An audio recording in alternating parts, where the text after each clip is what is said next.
Blub blub. Fishy boy. Are you tired of your damage graphs looking like this? Is this more like it? Well then buckle up, Buttercup, and let me learn you something.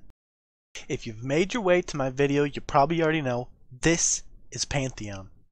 Not one of those guys. Something you need to know is that Pantheon is not only the father of Kog'Maw, but he is also Runeterra's most successful spear salesman. Where do you think all these came from? So obviously, in order to be successful with Pantheon, you need to channel your inner salesperson. Get ready to give out some spears. There are a quick few things I should show you before we get into the actual gameplay though. The first thing to do with Pantheon whenever you start a league game is to pick him. You're not going to do nearly as well if you don't do this.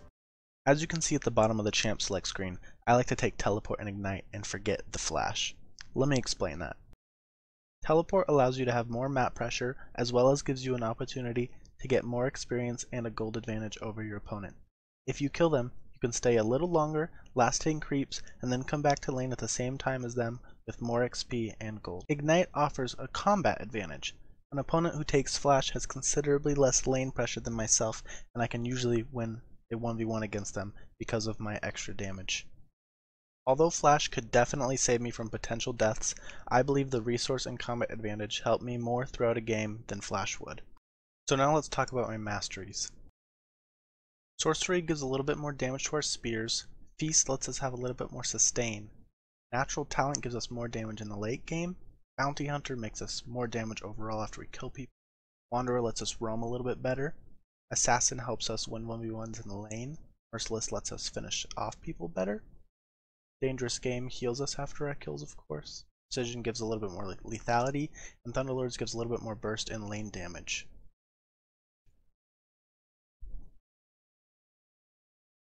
The runes I take are simply attack damage reds and purples, magic resist per level blues, and armor yellows. So now that I've told you a little bit more about my setup, let's get into some of the actual gameplay. So obviously you gotta get spear first, always. Don't question me on that, mister. Every waking moment in lane should be spent sending spears in your opponent's direction. You are Runeterra's greatest spear salesman, and you're going to show them why. Now eventually your opponent is going to realize what's going on and try to retaliate. This is no big deal for Pantheon. Spear your opponent and use your W that you leveled second combined with Ignite to easily eliminate your enemy laner.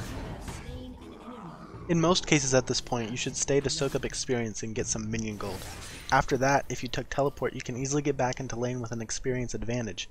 However, in this particular game, I respected the fact that they had a Warwick nearby and went back early. After quickly buying and healing up, I teleport back into lane to continue having a gold and experience advantage over the Renekton. I then continue my barrage of spears to inch him closer and closer to death. Now you should always get Corruption Potion first on Pantheon. Obviously for the health regen after an exchange, but much more importantly to regenerate your mana, or as I like to call it, spear fluids. Now I know I've already mentioned this before, but your goal in lane is seriously to throw as many spears as you possibly can at your opponent. As soon as your spear is off cooldown, you need to make it a top priority to throw another spear right at your enemy laner. All of the spears you're throwing will really start chunking your opponent a lot more than you might think, especially once you've built more AD and lethality. At this point in lane, I've only hit Renekton with about 4 spears, but he's already at about 1/3 life. In many cases, you can tower dive your low health enemies due to your tower attack blocking shield passive. However, in this case, I was outplayed by the Renekton and he was able to kill me under tower. This is okay though, because it lets me display one of the 2 main uses for your ult, getting back to lane.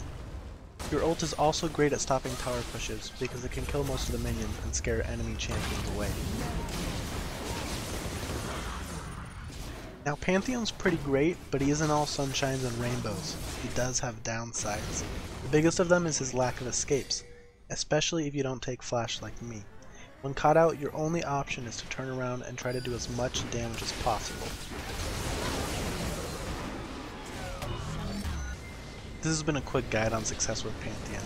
I hope it helps you in your games. Let me know if it does. Comment below, subscribe if you want to see more.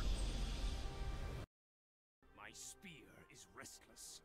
You said it, buddy.